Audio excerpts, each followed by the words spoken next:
I think one of the things I like most about jazz is that, at least the way we used to do it at Hancher and the way I still try to do it, is that sometimes it's kind of amplified, but my favorite kind of jazz is when there's certain jazz artists that don't really like to be amplified, but they like to kind of be reinforced. And so, if you don't need to amplify the drums, you don't do it, or you just do it a tiny little bit. And so that's why I'm kind of looking forward to this the Pietro at the Englert, because we had Kenny Barron this last year, and that was that type of event where I got to do the sound, and I could do that kind of what I call more subtle reinforcement, where I was just kind of, the acoustic sound and the sound system were kind of blending together, and I'm hoping we can do that. He seems like, in some ways, kind of someone who respects the traditional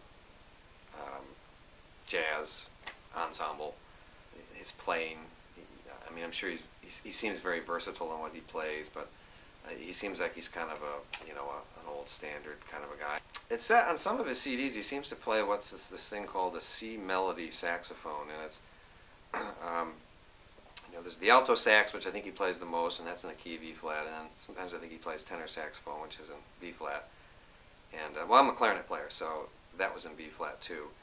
But there's the C melody saxophone. I looked it up, and it was kind of a saxophone it's in between the alto and the tenor in terms of its size, and it's in the key of C, and so he could read like, I think it was frequently used for transposing, because you could play the instrument and not have to transpose the part. You could read a flute part, and maybe for doublers like that, saxophone players, sometimes they double on other instruments. And so I don't know if he'd bring the C melody saxophone with him or not.